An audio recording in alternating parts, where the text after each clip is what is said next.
top et flop du mois d'octobre. Donc il y a un petit peu de tout, j'ai essayé d'organiser ça pour pas qu'on soit trop perdu. Ça commence tout de suite. Alors pour commencer, je vais commencer par les produits teint. Ma plus belle découverte, je crois, mon coup de cœur absolu. Pour le teint, c'est une base, donc je vous la montre tout de suite. C'est une base de chez Make Up For Ever. Alors je vous explique un petit peu, j'ai une peau très grasse. Enfin, après j'exagère un peu, j'ai une peau grasse sur la zone T et déshydratée, voire sèche sur les autres parties du visage. Donc c'est très compliqué pour moi de trouver le juste dosage entre la bonne hydratation et aussi le bon côté matifiant. Donc je suis partie chez Sephora, c'était la semaine dernière, et là la conseillère m'a dit pourquoi est-ce que vous ne testez pas la base de chez Make Up For Ever, c'est la Step 1, donc c'est la base matifiante simple pour peau grasse. J'étais un peu perplexe, je me suis dit c'est un peu comme les autres bases, j'avais aussi la base de Benefit avant, ça a un impact sur la matité de la peau, c'est-à-dire que je vais briller moins vite, mais voilà, c'était pas extraordinaire non plus.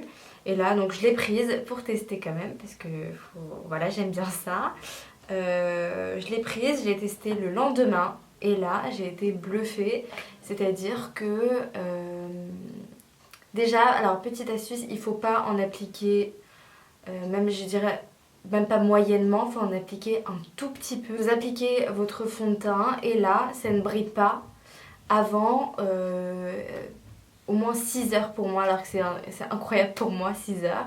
Ça ne brille pas du tout. Et même quand ça brille, c'est un tout petit peu quoi. C'est pas le.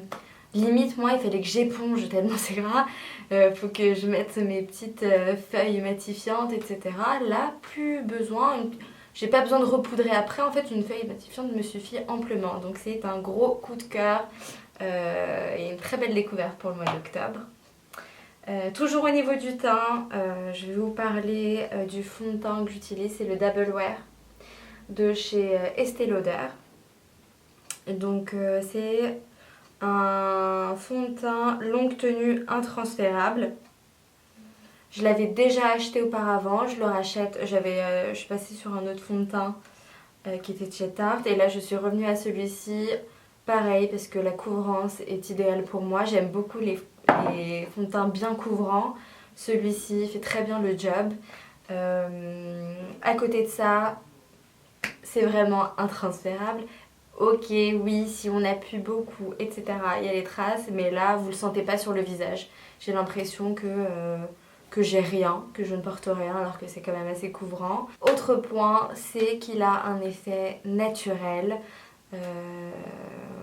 Déjà, nous, on le ressent pas sur la peau, mais pour les autres, ça fait pas le gros masque. Voilà, il n'y a pas d'effet masque, etc.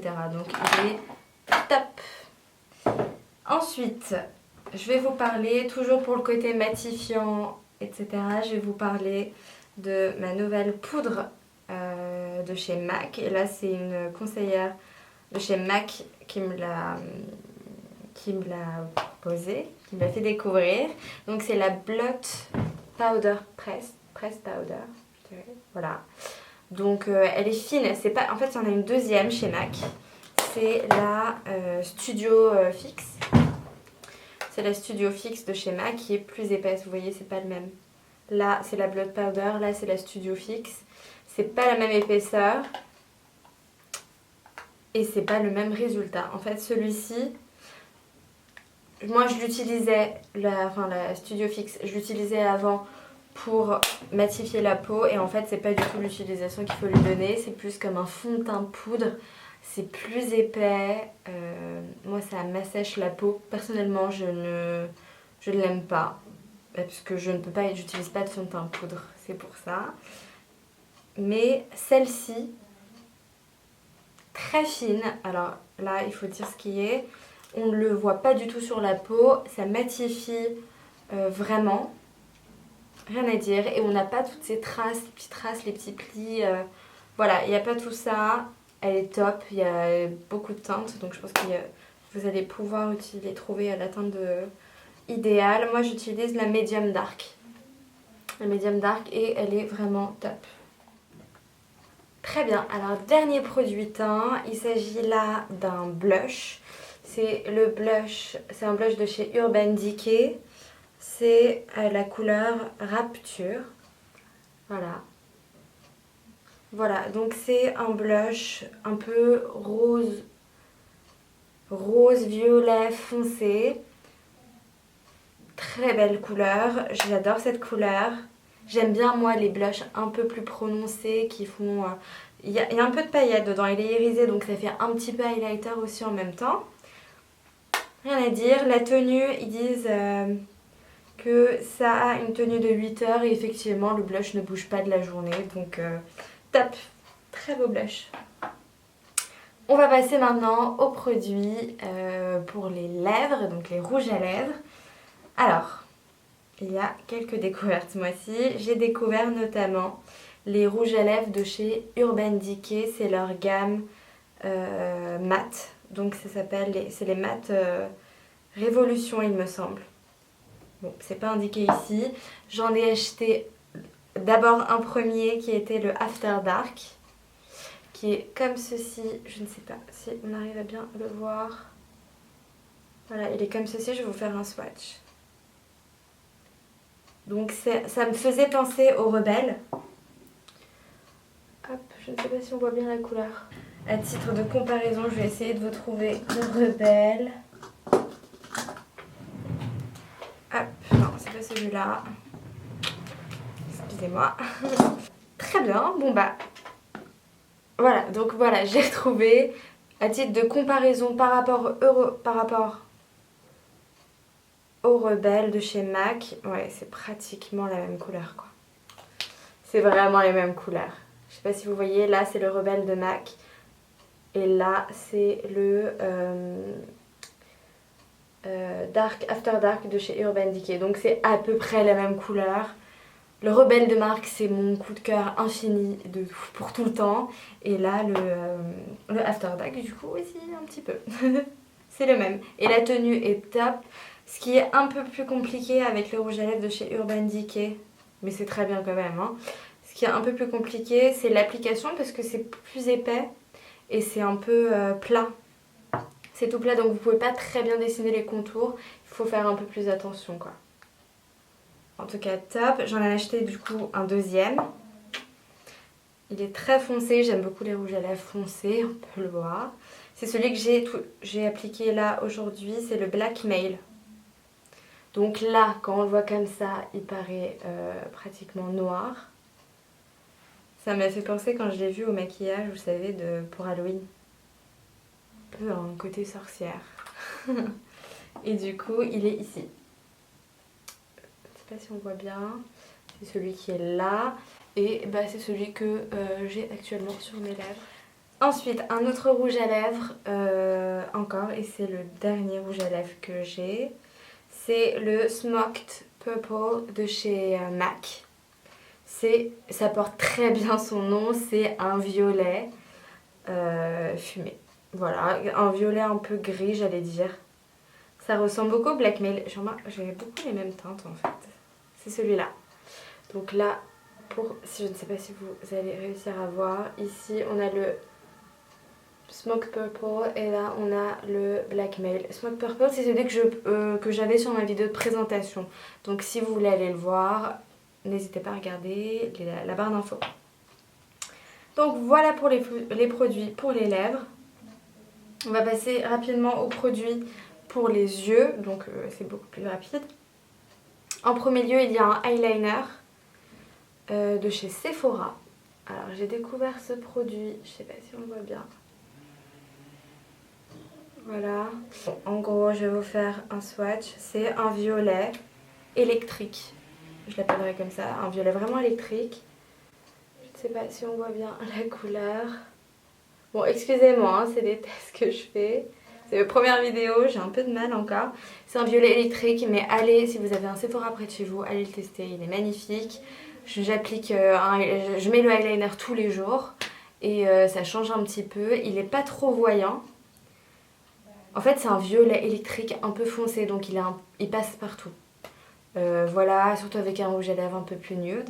Il est magnifique. C'est pas le violet qui va faire comme si vous aviez des phares autour des yeux, des appels lumineux. Non, c'est un violet qui est très beau et qui peut se porter tous les jours. Donc très très bien. Et ensuite, il y a un mascara. C'est le mascara Volume Effet Fossile de chez Yves Saint Laurent. Donc ça, j'ai fait un article sur mon blog, donc n'hésitez pas à aller regarder si vous voulez voir ma revue. Donc mon blog, c'est dailylife, delylife.com, et j'ai posté un article dessus. Je vais vous montrer la brosse. Hop, je sais pas si on la voit bien. Voilà, comme je disais, c'est la brosse parfaite. Elle est ni trop épaisse ni trop fine. En tout cas pour moi elle est très bien. Est-ce qu'elle est waterproof celle-ci? Elle n'est pas waterproof et pourtant elle recourbe super bien les cils. Rien à dire, au bout du premier passage ils sont plus longs, plus épais, volumineux, ça fait vraiment effet fossile. C'est celui que j'ai aujourd'hui. Voilà, donc c'est mon mascara du jour. Donc là c'est fini pour les produits maquillage, on passe aux produits cheveux, soins, etc. Donc le premier produit que j'ai à vous présenter, j'en ai parlé également sur mon blog, c'est ma petite découverte, c'est le shampoing de la marque Organix. Donc ça c'est celui qui est le plus connu, c'est à l'huile d'argan. En fait il a été beaucoup comparé aux produits de chez la marque Moroccan Oil, également à base d'huile d'argan. J'ai découvert chez mon Monoprix, donc ça y est, ils arrivent en France. Et il y avait toute la gamme, il y avait les produits à base de biotine qui... Je vais les tester rapidement parce que la biotine, ça fait pousser les cheveux, ça les rend souples, etc. Donc ça c'est le prochain. Celui-là je l'ai pris parce que je sais que l'huile d'argan nourrit bien les cheveux et moi j'ai les cheveux décolorés, assez secs, donc je me suis dit que j'allais tester. Alors, c'est un gros coup de cœur. Il faut dire la texture n'est pas comme un shampoing, un peu épaisse, voilà. C'est pas comme un shampoing banal, etc. Elle est plus épaisse, elle a la couleur un peu miel de l'huile d'argan. Et l'effet est top. En fait, ça vous rend pas les cheveux tout plats. Il y a des shampoings hydratants que je mets pour les cheveux, nourrissants et qui me rendent les cheveux tout plats, lourds. Mes cheveux regressent à partir du lendemain, etc. Celui-là pas du tout, ça vous donne du volume et en même temps vous avez l'impression d'avoir les cheveux sains quoi. Donc là je l'utilise, j'ai utilisé toute la semaine dernière et cette semaine et il est top, vraiment rien à dire. J'avais vu des revues sur l'après-shampoing par contre et les filles qui l'ont utilisé ne le recommandent pas, apparemment c'est même moins nourrissant que le shampoing en lui-même. Je ne sais pas, je pense que je vais tester, mais en tout cas le shampoing est top et il coûte je crois aux alentours de 9 €, donc très bien. Franchement, si vous avez l'occasion de le tester, vous pouvez y aller les yeux fermés. Ensuite, fini pour les cheveux, on passe aux produits pour le visage et là il y en a deux. Il y en a un, c'est mon sérum de chez Kiehl's. Voilà.